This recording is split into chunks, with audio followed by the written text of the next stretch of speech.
presents Hollywood.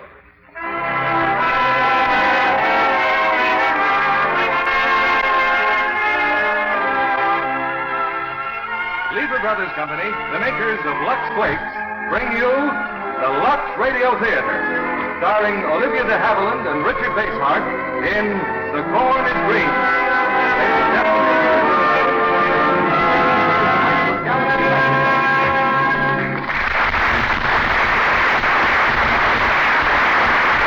Greetings from Dallas, New Mexico, ladies and gentlemen. Even though I'm a few hundred miles away directing a motion picture, the Lux Radio Theater is in Hollywood, as always.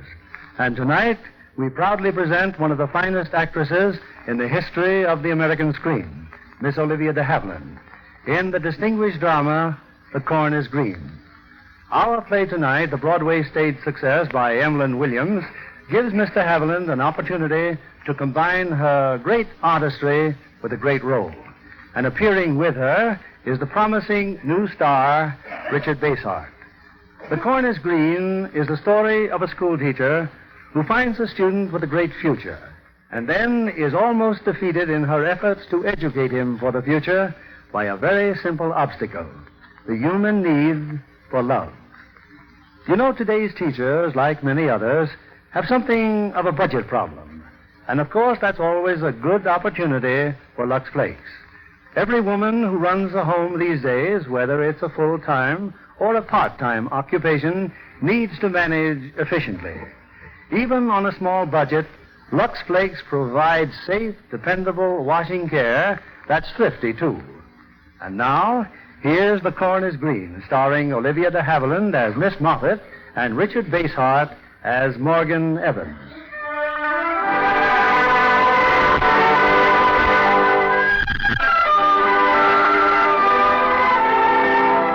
The Welsh countryside, some 50 years ago, an obscure village called Glensarno. There's an old house in Glensarno, long empty. And on this spring afternoon, the new owner has just arrived.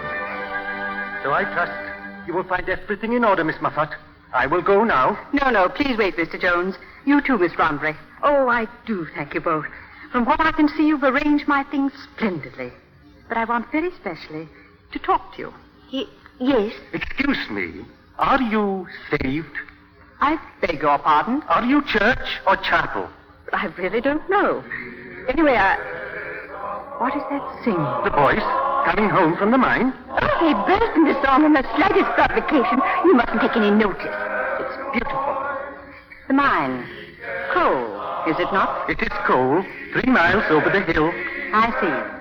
Now, before Mrs. Watty gets here... Mrs. Watty? My housekeeper. She and her daughter are coming from the station with my baggage. Now, tell me, what's that large empty building next door? It is the old barn belonging to the Gwalia farm, before the farm was burnt down. Then it's for rent or for sale? I would think so. But what is that to do with you, Miss Rombury? I will tell you. We have mutual friends in London, Miss Rombury.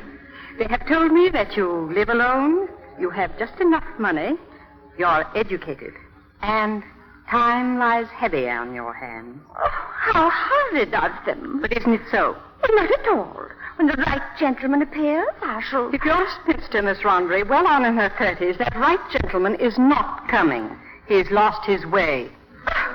So why don't you face the fact and enjoy yourself, as I do? But a woman's only future is to marry and... But haven't you ever been in love? No. Oh, how very odd. I've never talked to a man for more than 5 minutes without wanting to box his ears. Which brings me to you, Mr. Jones. My conscience is as clear as the snow. I'm sure it is. The Wingroves told me all about you, too. But you're a disappointed man, aren't you? How can I be disappointed when I'm saved? Oh, but you can. You're frustrated, Mr. Jones. So you fall back on being saved. Am I right? It is such a terrible thing you have said that I will have to think it over. Do. But in the meantime, would you two like to stop moping and be very useful to me? Useful? How many families are there around here? 30 families in the village and 15 in the farms around. Many children? Children? Here they are only children until they are 12. Then they go to work in the mine, and in 1 week they are old men. How many of them can read and write? Next to none. Well, why do you ask? Because I am going to start a school for them. A school for them? But what for? What for? Do you see these books, Miss Roundbury, which you were kind enough to unpack for me? Hundreds of them. And something wonderful to read in every single one. These nippers are to be cut off from all that forever, are they? Why? But a school for ordinary children? Oh, when I heard this part of the world was a disgrace to a Christian country, I knew this house was a godsend. I am going to start a school in that barn next door, and you are going to help me. I couldn't teach those children. I couldn't. They smell. If we'd never been taught to wash, so would we. As for you, Mr. Jones... I'm a solicitor's clerk in Guinegam. I earn 33 shillings a week. I'll give you 34 and your lunch. My uncle left me a little money as well as this house, and I know exactly what I'm going to do with it. But those children in the mine earn money. How can they go I'll pay their parents a few miserable pennies they get out of it. And when I've finished with you, Miss Roundbury, you won't have time to think about snapping up a husband, and you, Mr. Jones, won't have time to be so pleased that you're saved. Well? I do not care if you are not Chapel. I am with you. Good. Now, sit down. I'll tell you exactly what I have in mind.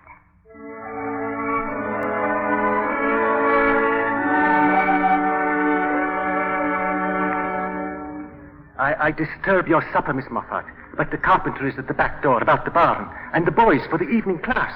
They're in the yard. Did they write their essay? I don't know, Miss Moffat. One of them has a bottle of rum. I'll take care of them. Never mind my tea, Mrs. Watty. They are the same boys I enrolled last night. They have only come to make sport again. Ain't you going to finish your supper, ma'am? Later, Watty, later. She's a clinker, that's what. A clinker. Miss Moffat is a very unusual woman, Mrs. Watty. Terrible strong-willed, of course, terrible. Get her into mischief, I keep telling her. Well, bring me and Bessie here. I said no, I said. Not with my past, I said. Your past? Before she took me up. But what with her? And now I've joined the corps. It's all blotted out. The corpse? The militant, righteous, religious corps. Ran into them in the street, I did, singing and praying and collecting full blast. I've been a different woman ever since. Are you saved? Yes, I am. So am I. Ain't it lovely? But what was your past? Light fingers. Stealing? Everywhere I went. Terrible. All right, Bessie. Come here and clear the table before I give you a clout. And the first thing you boys will do is go to the pump and wash yourselves. This is my home. It's not the coal mine. You see what I said? Yes, miss. Good. Please, miss. First, can I have a kiss? What did you say? Please, miss. First, can I have a kiss? Of course you can. Can I oblige anybody else? Very well, then. Just see that you wash. Please, miss. Can I have a smack bottom, too? Good morning. Oh, it's you, Mr. Jones. Mom says I must clear the supper dishes. Mr. Jones, is it true the school idea is not going on that well? Who told you that, Bessie, dear? You've been here 6 months now, and nothing's hardly even started. Everything is splendid. Oh, I'm glad. Miss Moffat's been cruel to me, but I don't bear no grudge. Who to you? She hides my sweeties. She told me they're bad for me, and it says right on the bag they're very wholesome. Do you like my hair? It's very becoming. You're quite a young lady, Bessie. I am? Mr. Jones. Oh, yes, Miss Moffat. The boys, are they still out there? Miss Roundbury and I were just talking to the carpenter. Oh, I'm sure I don't understand it at all. He says that strict orders. He has strict orders not even to discuss the bar. Who gave the order, Miss Moffat? That's what I want to know. Ah, it's been a bit of a day. First, that letter from the squire this morning. No child can be released from the mine. Then, a request from that tavern in the village. A school would interfere with beer drinking. A message from the chapel people to the effect that I am a foreign adventuress with cloven feet. Yes, it has been a bit of a day. I will go and speak to the boys, Miss Moffat. Poor Jonesy. He's terrified of the older ones. So am I. They're so big and black. Oh, dear teacher, remember me? Oh, Miss Moffat, it's Squire Trevorby. Jolly good evening, lady. Would you mind going outside, Squire, then knocking and waiting quite a long while before I say come in? Jolly good. Parlor games, what? Oh, but Miss Muffin's the squire. Oh, and just look at me. Oh, excuse me, I shan't be a minute. Mr. Trevor, I'm rather irritable this evening, so unless there's a reason for your visit... Oh, but there is. A certain gent has just been dining with me, Sir Herbert Vesey. Yes? He has decided he has no use for the barn next door. He does not see it as a school, so he must regretfully, etc., etc. But he's implied all along he'd be glad to sell it. Then some bigwig must have made him change his mind. Eh, dear Pedagogue? You. Again. Guessed it right off. Not going to have any of this hanky-panky nonsense in my village. Your village? My village. All my life I've done my level best for them. They call me squire, you know. Term of affection. Jolly touching. Oh, they jabber away in that funny Welsh lingo. Bless their hearts, it's a free country. But putting them up to reading English, giving them ideas. Well, more people like you know, and England will be a jolly dangerous place to live in. What's the idea, I say? What's the idea? I am beginning to wonder myself. So, why don't you take up croquet, Miss Moffat? Keep you out of mischief. Oh, the enchanting Miss Ronbury. Squire? Oh, but you're not leaving. Wait a minute. You're the Squire Bountiful, are you? Adored by his contented subjects, intelligent and understanding. I should just like to point out there is a considerable amount of dirt, ignorance, misery, and discontent abroad in this world, and that a good deal of it is due to people like you. Croquet, dear lady. Tatting, perhaps. You're a stupid, conceited, greedy, good-for-nothing, apple-headed nincompoop, and you can go to blue blazes. I perceive, madam, that you've been drinking. Adieu, Miss Ronbury. Oh, dear, dear. That was undignified, I know, but I feel better for it. He must have given you cause, I suppose. Oh, he was kindness itself. He merely persuaded Sir Herbert not to lease and not to sell. What would you do, Miss Moffat? Sell the house. Take this brainchild of a ridiculous spinster and smother it. And what are these filthy exercise books doing on my desk? Oh, those hooligans outside. They said last night that Mr. Jones had picked them out because they could write English and would I line my own some dreadful word business. Oh, yes. The essay. How I would spend my holidays. I must have been mad. Listen to this one. If I had ever holiday, I has breakfast in bed and talks, then dinner and a rest, tea, then nothing, then supper, then I talk, and I go sleep. From sheer exhaustion, I suppose. Look, this one is illustrated. But what's it supposed to be? A bicycling tour with me in bloomers. Oh, your squire was right, Ron. I've been a stupid, impractical arse, and I can't imagine how... Yes, Miss Moffat? Listen to this. The mine is dark. If a light come in the mine, the rivers in the mine will run fast with the voice of many women. The walls will fall in, and it will be the end of the world. We just watched at the pump, miss. Be quiet.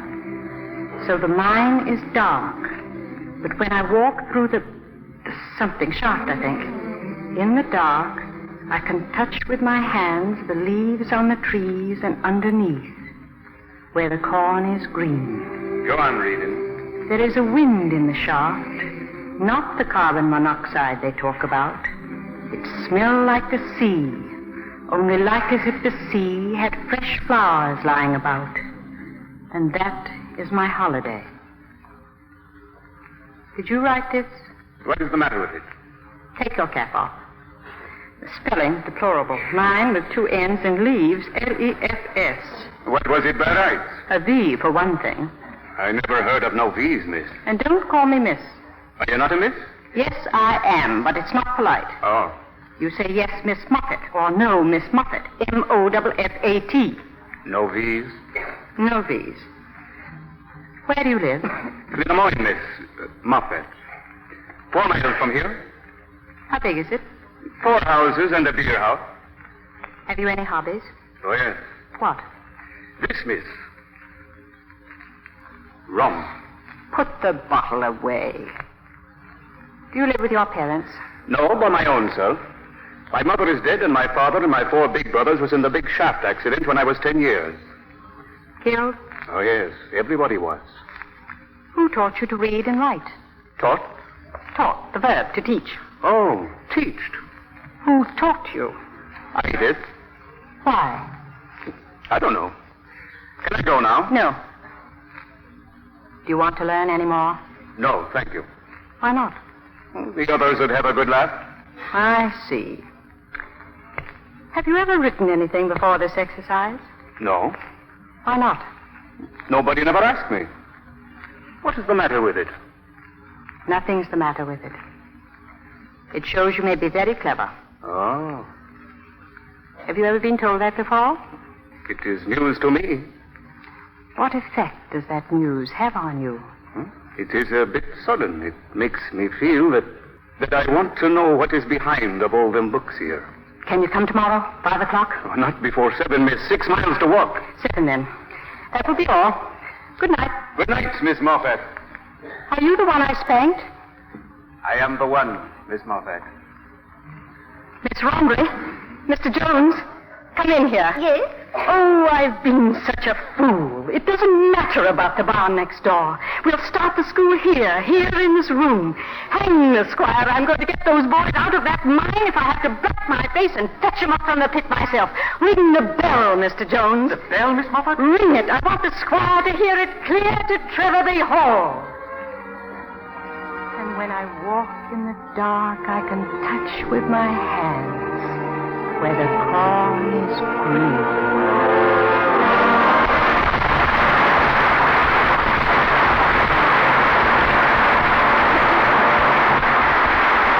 Before our stars return with Act 2 of The Corn is Green, here's Libby Collins, our Hollywood reporter, who has been stargazing. And discovered the most wonderful new star, John.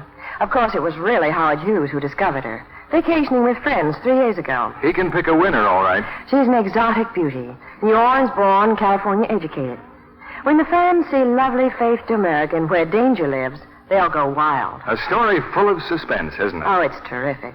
And the end is super dramatic. Robert Mitchum threw himself into the part so literally, he refused a double for a dangerous fall down 4 flights of stairs. I understand Faith has a pretty strenuous role for a newcomer in Where Danger Lives. She certainly has.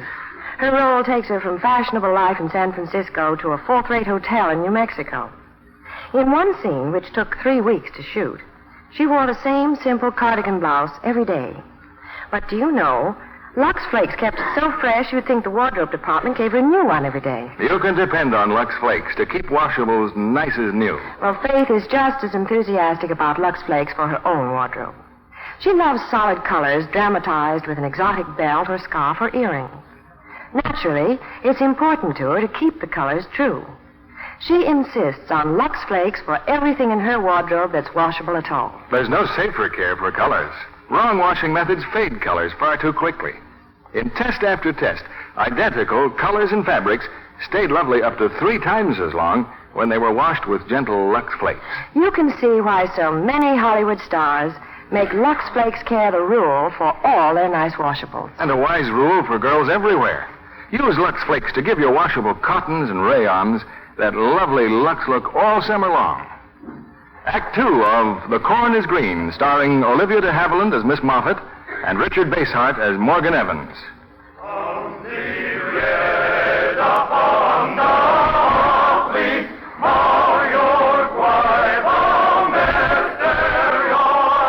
Two years have gone by. Miss Moffat's school has become an accepted part of the little Welsh village, though still without the blessing of the squire. And the most promising student is the young coal miner, Morgan Evans. I have my history summation, Miss Moffat. Yes, 9 pages, and I told you 6. Oh, and for heaven's sake, Evans, watch your spelling. Yes, Miss Moffat. Have you got those lines of Voltaire? I think so, Miss Moffat. Then go for your walk now. Good and brisk and be back in an hour. Yes, Miss Moffat. I'll expect you to have that Voltaire by heart, you know. And take your pen from behind your ear.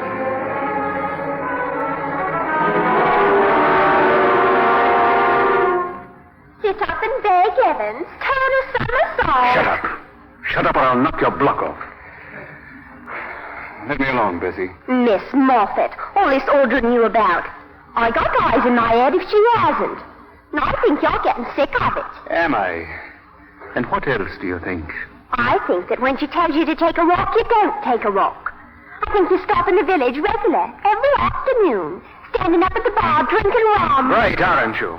Well, why don't you tell her then? Because that's just where I'm going now.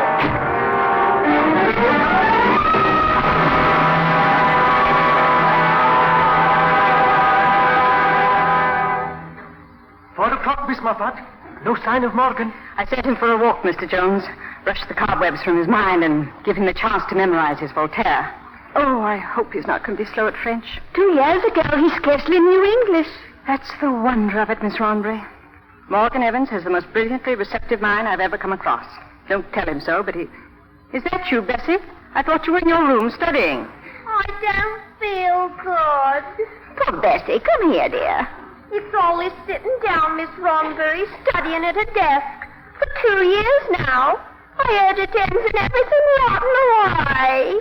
What's rotting away? Bessie said she's been sitting down for 2 years. She's lucky.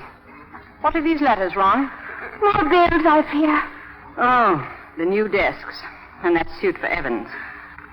Well, I'll sell a couple more shares of stock. Oh, not again. Why not? It's easy to... See, Watty, now just what is this dying duck business? All these lessons is bad for my insides. What's the matter with your inside? It goes round and round through sitting down.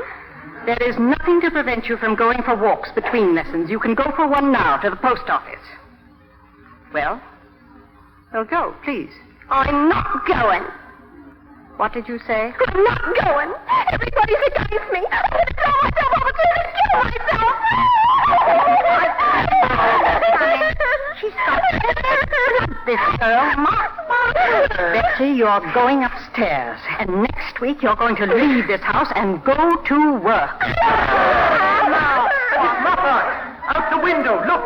The squire's carriage! The squire! Then he has come. Oh, it is the squire. But he hasn't been here since that dreadful evening 2 years ago. I behaved more stupidly that night than I ever have in my life, and that's saying something. Now run, both of you. But why is he here? All I can tell you is that it has to do with Evans, and it's vital I make the right impression. What sort of an impression? Helpless and clinging, of course. Oh, quickly, Ron. Just disappear. Squire, how wonderfully kind of you to stop by. Well, you wrote me a note, you know. Not here to be insulted again, though. Call me an addle-headed nincompoop, you know. How could you ever forgive me? Lord knows I have. Do tell me, Squire, how did your prize-winning fare at the croquet this afternoon? Rather a bore, you know. But I heard you made such an amusing speech. Oh, did they tell you about that? Rather a good fun, eh? Thought Griffith the butcher was going to laugh his fool napper off. Do you know, that makes me rather proud. Proud? Why? Because Griffith the butcher would not have understood a word if his little girls hadn't learned English here at my school. Oh, never thought of that. Oh. Headache? Squire, you see before you a tired woman. We live and learn. And I have learned how right you were that night. But I heard you're a spiffing success here. Oh, no. You see, in one's womanly enthusiasm, one forgets that the qualities vital to success are intelligence, courage, and authority. In short, the qualities of a man. Oh, come. After all, I meant well, I suppose. Oh, it's so kind of you to say that. And I have no right to burden you. But you see, my problem is one of your younger tenants. One of your former miners. Giving you trouble, eh? What you been up to? Poaching? Oh, no. Bit of muslin? Little cockney filly, perhaps? Bessie Watty? Oh, no, I assure you. No, the problem is just Morgan Evans himself. And like a true woman, I have to scream to you for help. Scream away, dear lady. Scream away. Well, he's clever. To begin with, he can write. He was born with very exceptional gifts, and they ought to be given every chance. You mean he might turn into a literary bloke? He might, yes. I'm blowed. How'd you know? By his work, it's very good. How'd you know it's good? Well, how does one know Shakespeare's good? Shakespeare? What's he got to do with it? Well, he was a literary bloke, too. This young tenant of yours has it in him to bring great credit to you. Imagine if you could say that you had known, well, say Shakespeare, as a boy on your estate. Rather lark, what? Just look in this book, Squire. The inscription. To the Right Honorable Earl of Southampton, your honors in all duty, William Shakespeare. I often think of the pride that surged in the Earl's bosom when his encouragement to Shakespeare gave birth to the masterpiece of a poor and humble writer. Funny, never thought of Shakespeare being poor somehow. If this boy is really clever, pity for me not to do something about it, huh? A great pity. And I can tell you exactly how you can do something about it. Buzz on, dear teacher, buzz. Well, there's a scholarship open. A scholarship to Oxford. Oxford? They've agreed to allow Morgan Evans to compete on one condition, that you vouch for him. My dear lady, you take the cake. Oxford? Can't he be just as clever at home? No, he can't. For the sort of future he could have, the background of a university is absolutely essential. Varsity? Oh, hang it all. He'll never get it. I know, but he must have the chance. Still, the mere prospect of one of my minors... Think of Shakespeare, Squire. The Earl. All serene, dear lady, all serene. I'll drop a line to those Oxford chaps next week. Rather a lark, what? Well, I must be off. Well, I should be most obliged if you wrote the letter tomorrow. Would you like me to draft a recommendation? You must be so busy with so many other things. I am, rather. Polka supper tomorrow night, you know. Yes, do that. Goodbye, dear lady. Thank you so very much, Squire. Happier conditions and all that. Glad you've come to your senses. Goodbye. Goodbye. Well, Ron, that man is so stupid it sits on his head like a halo. what happened? In 5 minutes, I have given the Squire the impression that he spends his whole time fostering genius in the illiterate. I'm entering our pit pony for a scholarship, Ron. Oxford. Hallelujah.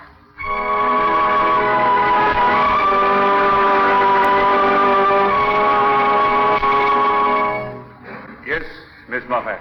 Oh, come in, Evans. Well, I'm starting you on Greek next Monday. Greek?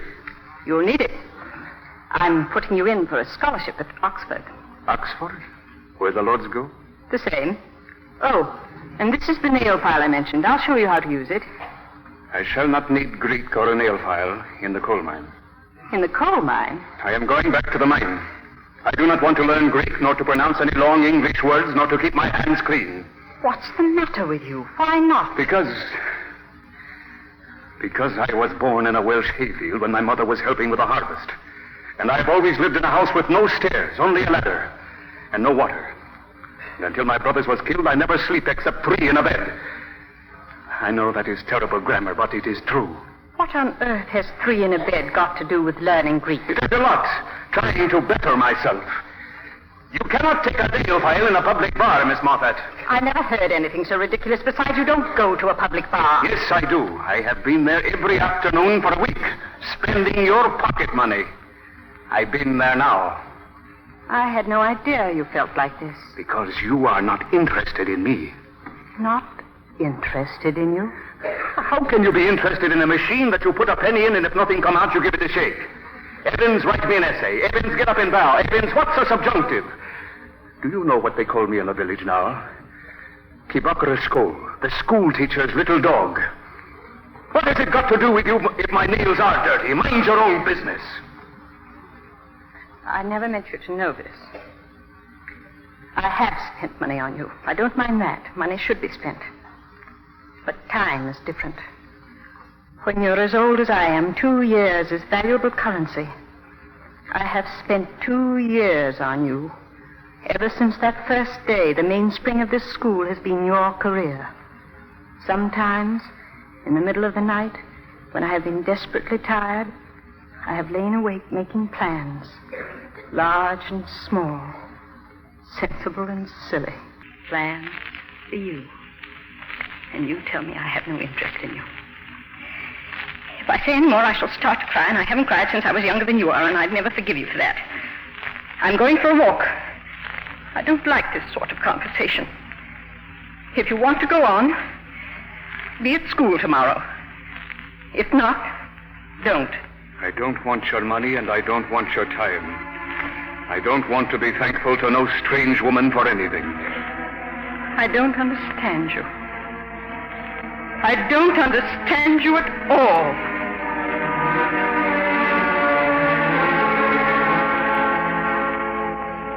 So Miss Moffat has gone for a walk. I said so Miss Moffat has gone for a walk. I don't feel like talking. I heard you, you and her. Mind your own business. I won't. I like to know about everything. I like doing all the things I like. I'm going away soon. Miss Moffat's sending me away. Why? Will you miss me, Morgan? I don't know. Maybe. You know, you was quite right to put her in her place. Clever chap like you, learning lessons off a woman. That's right. You don't have to go to Oxford. Clever chap like you. That's right. What a man wants is a bit of sympathy. Come here. Yes, Morgan? Come here.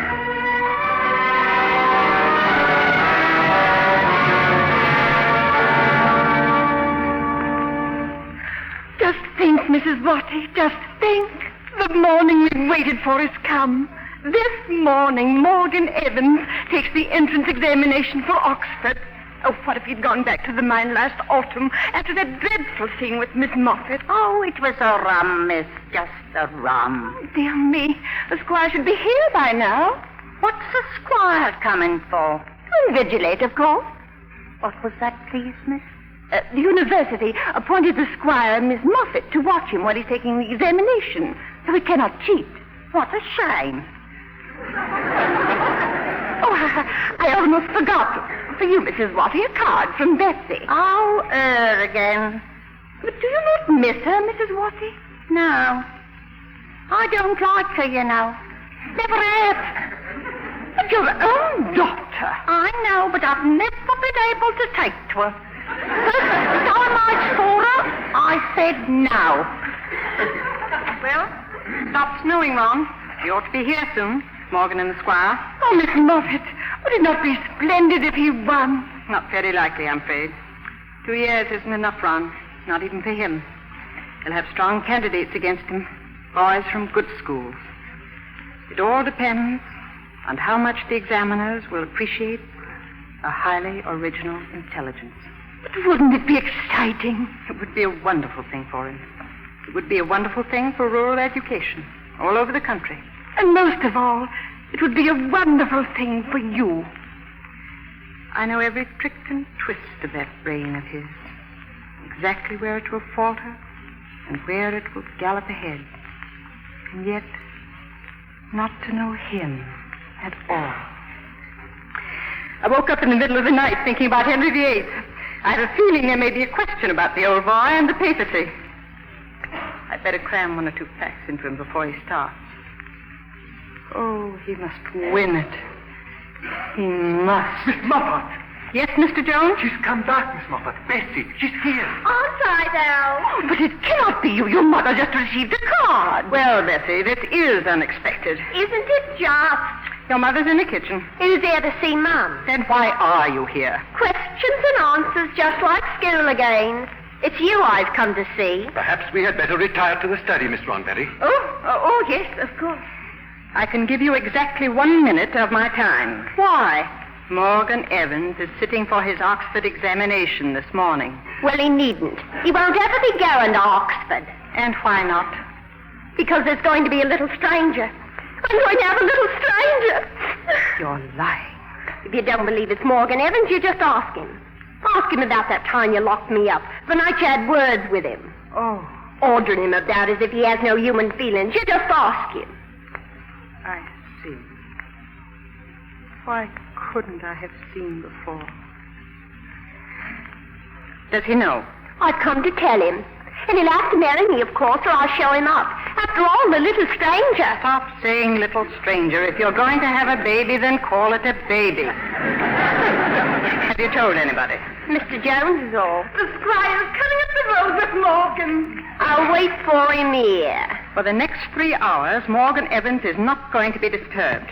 You're not going to see him. You can't bully me the way I am. Hasn't sunk in yet, has it? I'm teaching you something, am I? You are going into the kitchen, Bessie, to see your mother.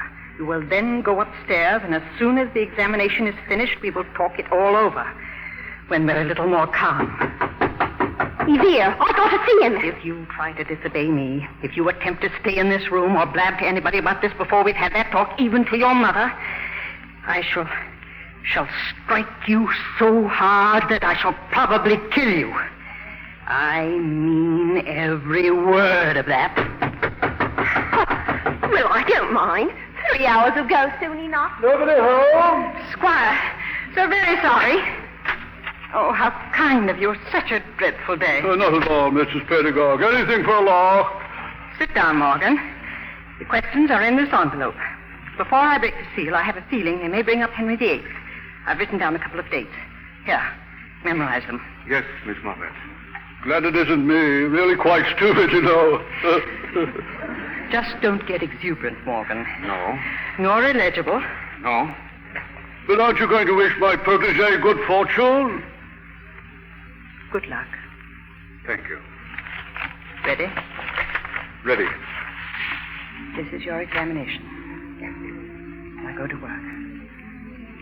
Miss Moffat, Yes? the very first question. Henry VIII.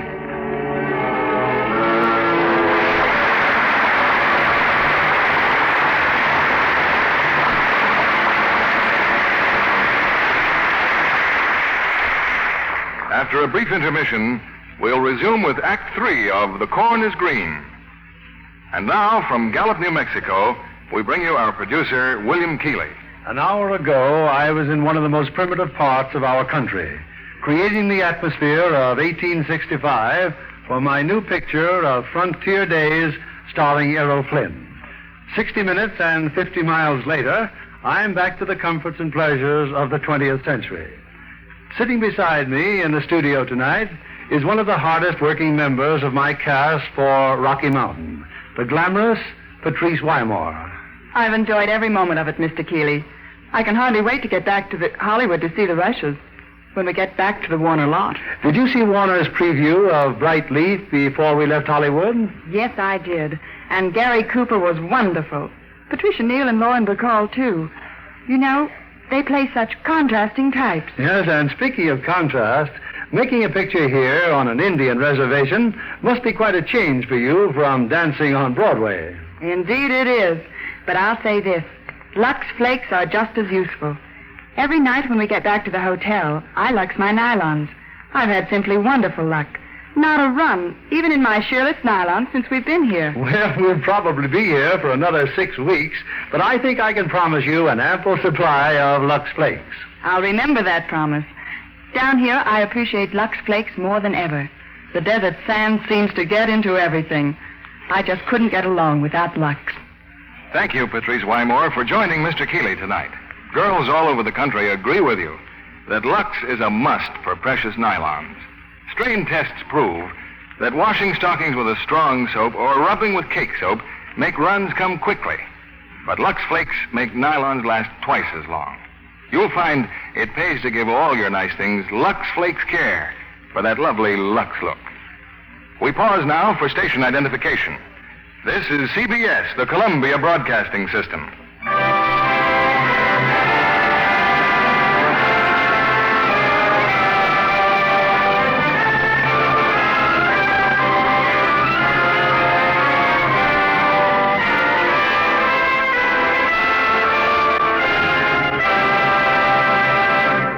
The curtain rises on Act 3 of The Corn is Green, starring Olivia de Havilland as Miss Moffat and Richard Basehart as Morgan Evans.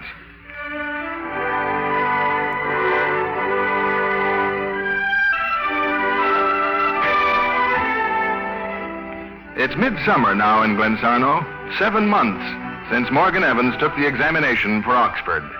7 months since Bessie Watty suddenly returned and just as suddenly disappeared again without seeing Morgan. All week, Morgan has been far from Glensarno, in Oxford, waiting word of his success or failure. How can you be so calm, Mr. Jones? Don't you know the whole village is down at the railway to meet him? It's true. All they talk about is Morgan Evans and the scholarship. But they're not talking of Bessie Bossy and why she came home then went away so quickly again. It does not matter. It is more important to know about Morgan. If he hasn't won, it will break her heart. She would feel it so keen as all that? I used not to think so, but since his examination day, they've been so much better friends. It has been a pleasure just to hear them conversing. Any news, Mr. Jones? Not yet, Miss Moffat. I thought not. Where's the squire? To the railway, miss, with the rest of them. You do not appear nervous. I'm past being nervous, Ron. If he has won, I shan't believe it. Flatly. And if he has lost? If he has lost, we must proceed as if nothing has happened. Meantime, Mr. Jones, your report is on your desk. Miss Rombury, Form 2 are waiting for you. Oh, yes, Miss Muffet.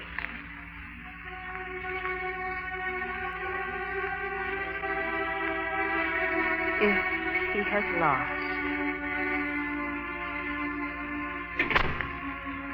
Morgan. I knew they would all be watching for me, so I got off at Llanmorford. Does that mean? I have no news, one way or another, except I am no longer hopeful. Why not? They talked to me for hours. Oral examinations. They jumped down hard on the New Testament, as you said they would.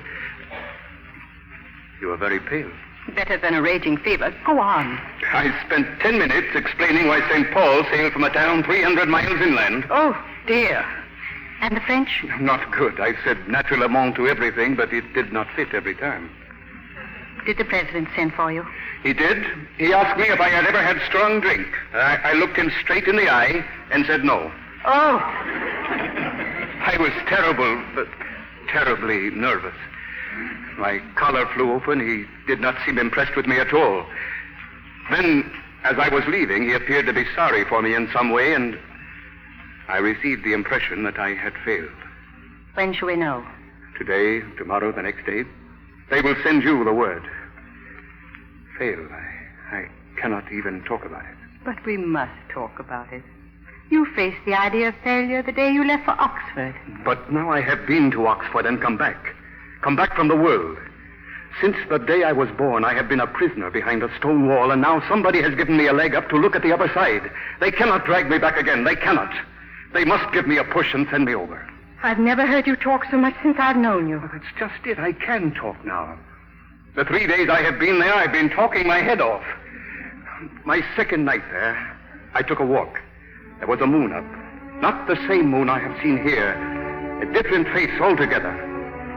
All of a sudden, with one big rush against that moon, I saw this place again.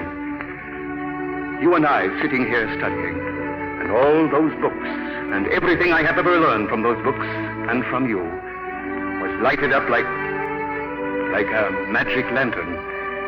Rome, Greece, Shakespeare, Carlyle, Milton, everything had a meaning because I was in a new world. And so it came to me why you had worked like a slave to make me ready for this scholarship. I have finished. I didn't want you to stop.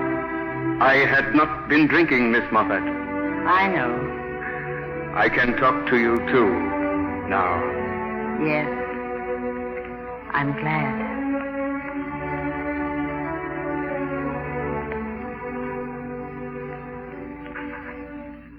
I tell you, Jones, I'm finding this waiting a definite strain. Telling the lad they'll send the result through the post. Where is he? Still eating? And Miss Moffat says, please no questions till he is through. Whenever that will be, the young man was starved to... Hello. Bessie, just as I feared. Oh, how'd you do? And how are you, Squire? Blooming? What the deuce? Bessie Walter. 3 days ago, she sent money to you. Did you not receive the letter? Yes, I did, and all the others till I was sick of them. What is all this? I'm here to congratulate a certain young gent in case he's won that scholarship. No. But what has that got to do with you? You see, Miss Ronbury, it's like this. Don't say it. 4 weeks ago yesterday, I had a baby. You had a what? Baby. 7 pounds, 9 ounces. Good heavens, how ghastly. Juice milk. And I've just stunk it up. Bessie. Hello, Mum. Ma, you do look a dolly mop. Now, where have you been all these months? And doing what, I'd like to know? Turning you into a granny. Oh, Betsy. She's coming, Miss Moffat. So close the door, Morgan, and have a good sleep. Later we... Hello, Miss Moffat. Betsy. I just been telling him, you know what? Now I think it's time you told us who the fellow is. Proceedings, that's what. I'm going to take proceedings. That's right, dear. Who is it? Listen to me, Betsy. I'll pay you anything. Anything. It's no good, Miss Moffat. It's Morgan Evans. What? I don't believe it. Oh, ma'am. I've been dreading this for months. In a way, it's a relief. Well, where is he? I got a 4-week-old baby, and I haven't got a husband to keep him. I'll call him. There is no need to call him. I am willing to marry her, bestowing on the infant every advantage by bringing it up a Baptist. You'd like that, Miss Moffat, wouldn't you? Oh, I'd like to oblige, really, but I couldn't. Besides, my friend would be furious. Your friend? Ever such a nice gentleman, Mum. Quite a swell. I have never heard such a conversation outside a police court. I suppose you wouldn't care to marry me? Good question. Doesn't that friend of yours want to marry you? Oh, won't talk of anything else. Only won't have the baby. So I've got to give up my friend and marry Morgan Evans. Unless Mr. Jones would consider the baby without me. The baby without you? Your own child? What about your mother, love? I haven't got any, didn't you know? Oh, what a thing to say. I cannot remain here another minute. You want Morgan Evans to marry you on the chance he'll become fond enough of the child to ensure its future. Then your conscience will be clear, and later you can go off on your own. I shouldn't be surprised at all. Meanwhile, it's worthwhile to ruin a boy on the threshold of... Oh, there must be a way out. There must be. Bless us, ma'am. I got it. What? Why can't you adopt it? Oh, don't be ridiculous. Would that do you, Bessie? Well, I never thought. Would it, though? Yes, it would. But what would I do with a baby? I don't even know what they look like. Oh, they're lovely little things. Now, it's all arranged. Stop it. It's fantastic. Oh, do, please. It'd put everything to rights. He might grow up like his father, you know, and turn out quite nice. But it's mad. Oh, not as mad as taking me in was with my past. But you're the grandmother, Watty. Surely you... Oh, I couldn't. I don't bear it no ill will. But every penny I get goes to the corpse. You're the one, dear, really you are. Bessie Watty, do you mean that if I do not adopt this child... I will have to tell Morgan Evans, and he will have to marry me. I swear that. And if I do... I swear he'll never know a thing about it. Then I give in. Oh, that's lovely. My friend will be pleased. Well, I'll toddle along then and we'll arrange details later, shall we? I only did it to spite you, you know.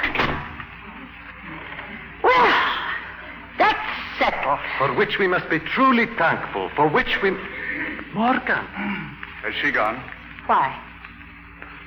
Squire just came by the back way to see me. Oh, the fool. Then it's true. He thought I knew. Then he said it was for the best.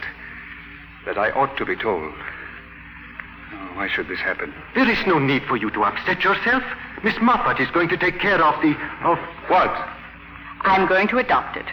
And what do you take me for? Then what would you like to do? What would I like to do? It is not a question of what I would like to do. It is what I am going to do. I am going to marry her. And that is final. I knew. Answer it, Watty. No, I'll go. It may be the squire, and I don't want him here. Oh, thank you. It's a telegram. It's from Oxford. You have won the scholarship, Morgan. Won it? Come on with me, Mr. Jones. I'll make you a nice cup of tea. Come on. Look at me, Morgan. If ever anybody has stood at the crossroads, you are now. It is no good. I am going to marry her. I'm going to speak to you very simply. I want you to change, suddenly, from a boy to a man. I understand this is a great shock to you. But I want you to throw off this passionate obstinacy to do the right thing. Did you ever promise her marriage? No, never. Did you even tell her that you loved her? No. Don't you know that she has her own plans and she doesn't want the child? I am willing to look after it if you behave as I want you to behave. If you marry her, you know what will happen, don't you? You will go back to the mine. In a year, she will have left you both. You will be drinking again, and this time, you will not stop. That does not alter the fact that I have a duty to them both. You mention the word duty, do you? Yes, you have a duty, but it's not to this loose little lady. You mean a duty to you? No. A year ago, I might have said a duty to me, yes. But that night you showed your teeth. You gave me a lot to think about, you know. You caught me unaware, and I gave you the worst possible answer back. I turned sorry for myself and taunted you with ingratitude. I was a fool not to realize that the debt of gratitude is the most humiliating debt of all. That a little show of affection would have wiped it out. I offer you that affection today. Why are you saying this to me now? Because as the moments are passing, and I am going to get my way, I know that I am never going to see you again. Never again? But why? If you're not to marry her, it would be madness for you to come in contact with the child. So if I am adopting the child, you can never come to see me. It's common sense. You've been given the push over the wall you asked for. But you will be staying here. How can I never come back after everything you have done for me? Every morning, when I take my walk, up there where the valley suddenly drops sheer, you know the place. Yes. I have found myself thinking of you, working for this scholarship, and winning it. And I have experienced the feeling of complete happiness. I shall experience it again. No, Morgan Evans, you have no duty to me. Your only duty is to the world. The world? Now that you're going, there's no harm in telling you something. I don't think you quite realize what your future can become if you give it a chance. You could become a great man of your country. If a light come into the mine, you said, remember? Yes. Make that light come into the mine and someday free these children, and you could be more, much more. You could be a man for a future nation to be proud of. Perhaps I'm mad. I don't know. It's up to you. Is it all right to ring the bell, Miss Moffat, to say holiday tomorrow? Yes, ring the bell, Mr. Jones. I think that's all, Morgan. I do not know what to say. I have been so much time in this room. The lessons are over. I shall always remember. Will you? Well, I'm glad you think you will. Please, Miss Moffat. Yes, it won't. The band is out and they say Morgan got to come to town hall. Nothing to know. But Tid, Mom, Tid, they never forgive you. Goodbye, Morgan. I am so... I cannot talk.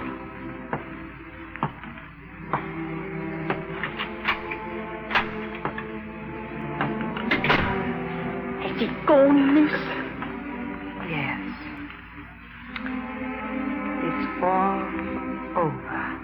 Mr. John says, is he to say school day after tomorrow, 9 o'clock, same as usual? Yes. 9 o'clock. Same as usual.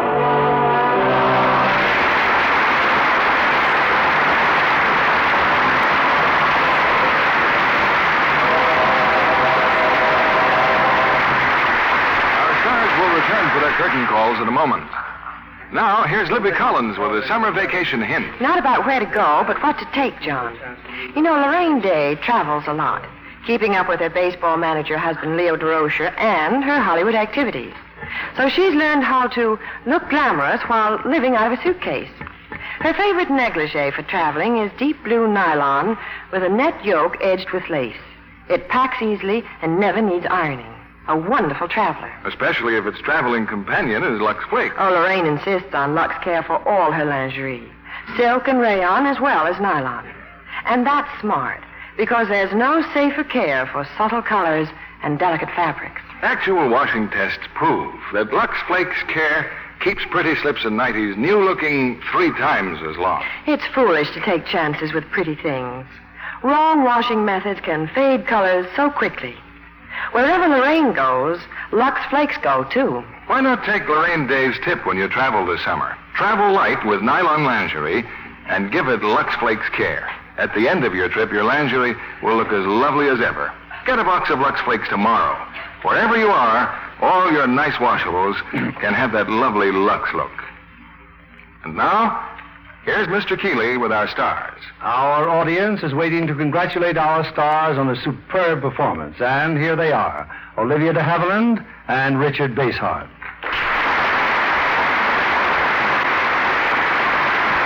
Olivia de Havilland, in the last few years, has set a record that will stand for a long time in Hollywood. She has received no less than 31 different awards as an outstanding actress. Each one of them has had a special thrill of its own, Bill, and I'm grateful to all those who've helped me to win them. I understand the last award came from Brazil, from the Brazilian Motion Picture Critics. It's terrifico. Well, Dick, Olivia has received national awards and international awards. And I wouldn't be a bit surprised to hear any minute of one from Mars.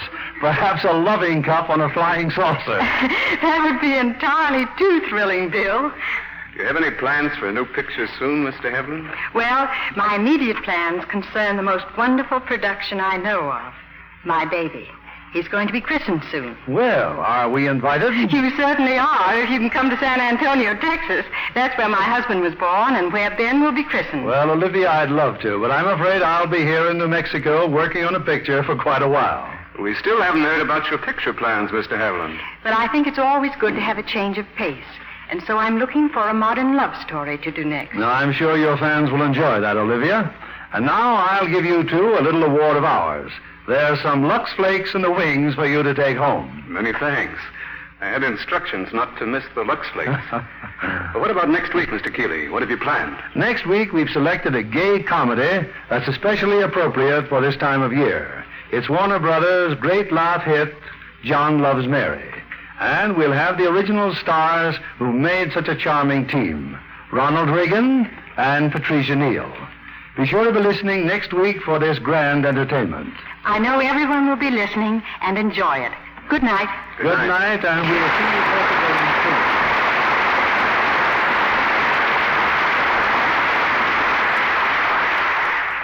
There's no more glamorous brunette on the screen than gorgeous Hedy Lamarr. One of her greatest charms is her creamy Lux complexion, always so fresh and appealing. Hedy Lamarr never neglects her active lather facials with gentle Lux toilet soap. It's a quick, easy care, but it certainly works for me, she says. Leaves my skin just right for camera close-ups. Hedy Lamarr's complexion care will work for you, too. Tests by skin specialists proved that in 3 out of 4 cases, skin grew lovelier in a short time with daily Lux soap care. Why not put this fragrant white beauty soap on your shopping list tomorrow? Find out for yourself why 9 out of 10 screen stars use Lux toilet soap.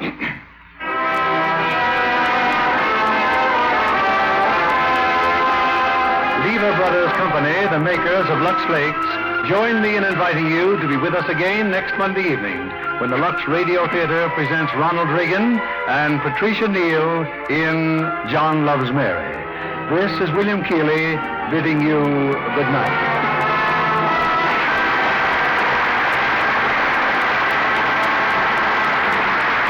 Olivia de Havilland is currently starring in the Paramount production, The Heiress. Richard Basehart appeared through the courtesy of 20th Century Fox, producers of Night in the City, starring Gene Tierney and Richard Widmark. Heard in our cast tonight were Rosalind Yvonne as Mrs. Watty, Rhoda Williams as Bessie, and Herbert Butterfield, Ruth Parrott, Nelson Welch, and Clark Gordon. Our play was adapted by S.H. Barnett, and our music was directed by Louis Silvers. This is your announcer, John Milton Kennedy, reminding you to join us again next Monday night to hear John Loves Mary, starring Ronald Reagan and Patricia Neal. Stay tuned for My Friend Irma, which follows over these same stations. This is CBS, the Columbia Broadcasting System.